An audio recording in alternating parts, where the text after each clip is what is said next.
Hi, this is Vallisa from Lyca Radio, and today I'm talking to the amazing Jemima Khan. Hi, how are you? I'm really well. How are you, Vallisa? A bit knackered after interview because it's a junket day and I'm flying to Australia in a few hours, so my head is about to explode. At least you've got a very nice long flight to sleep on. That's true.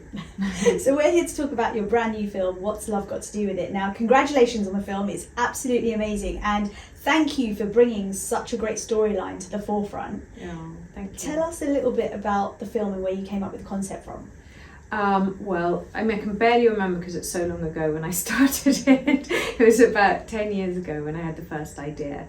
And it definitely came out of my experience of living in Pakistan for 10 years, between the age of 20 and 30. And then I came back to the UK, and having gone to Pakistan with a slightly kind of unnuanced view of what an arranged marriage might mean, and then having lived with my ex-husband's conservative family, which were all arranged. I lived with his entire family network, his father, his sisters, their husbands and their children, in somewhere called Zaman Park, where there are all the other relatives living as well. So I saw a lot of arranged marriages up close, long-term ones, new ones that were happening and being arranged in front of my eyes. And I had a different view by the time I came back, and I'd seen some that were really successful and really happy, and it kind of annoyed me that people couldn't really see the difference between forced marriage and what had become known as assisted marriage, and where people kind of basically it was kind of like, an introduction essentially by people who know you best.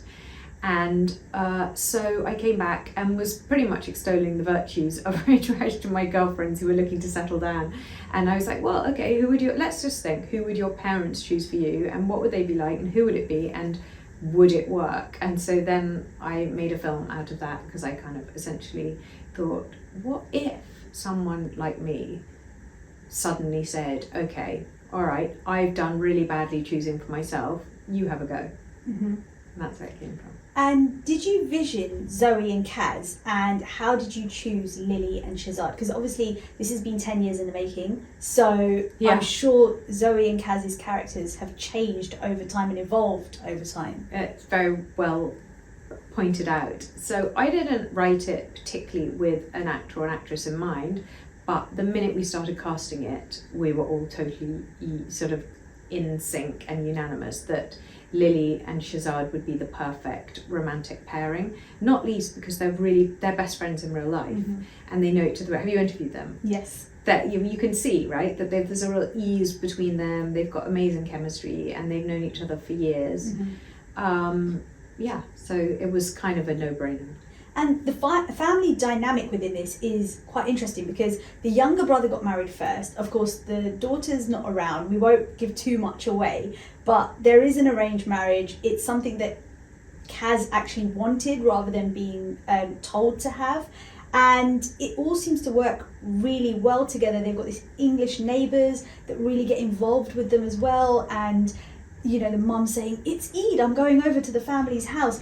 What made you want to show the families like that so closely? The whole dynamic, because you've got this very Pakistani family, mm-hmm. who we feel wouldn't accept an English daughter-in-law because they didn't accept the English son-in-law, but yet they've got this really close dynamic with the neighbour. Yeah. So that shows modern Britain. I hope so. I mean, I thought it was really interesting to have,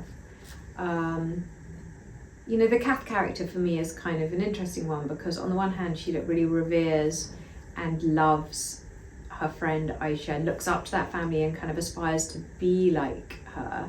And on the other hand, she's kind of a blunderingly tactless borderline racist with some of her quite problematic statements, which her daughter is always having to correct. And I think we kind of all know someone like that whose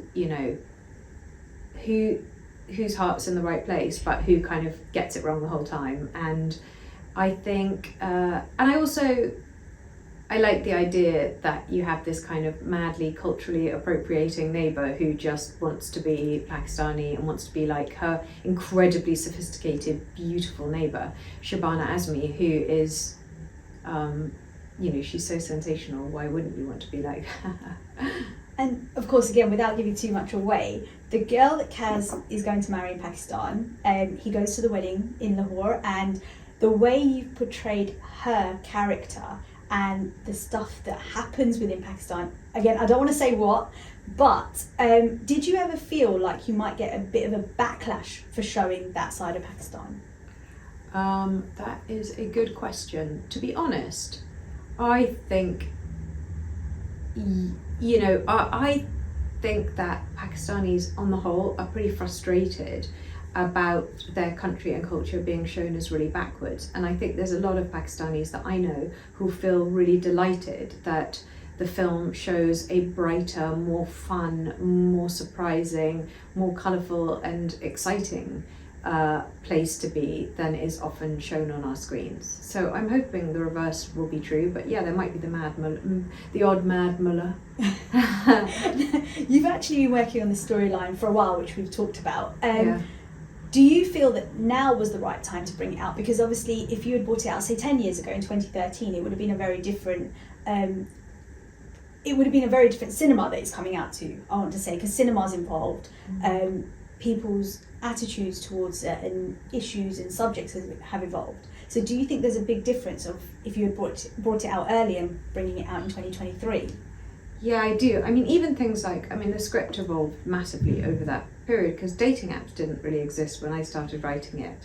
And so, yeah, it did have to change the script over that period of time. And how important do you still feel parents' roles are within choosing your partner? It really depends on who your parents are. I feel like if I had sane, functional parents who could agree, my father's not around, but, great if they, it could have saved me a lot of headaches and heartache if they'd chosen someone and introduced me. But obviously there are, it depends on your relationship with your parents, it depends on all sorts of things. So. It's funny because my mum actually didn't want me to have an arranged marriage because she was like, if it doesn't work out, you'll blame me for the rest of your life. Well, there's a line in it which comes from real life. It comes from my ex-husband's niece said, her parents said to her, you choose between these two guys. And so he said, which one? The parents said, which one do you like best? Because we like both.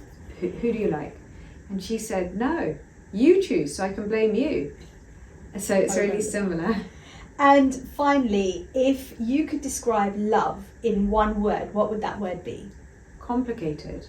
It depends which love, like what love. Do you mean companionate love, romantic love? Do you mean family love? That's the point really. I think that's kind of what the film is setting out to kind of examine is which kind of love.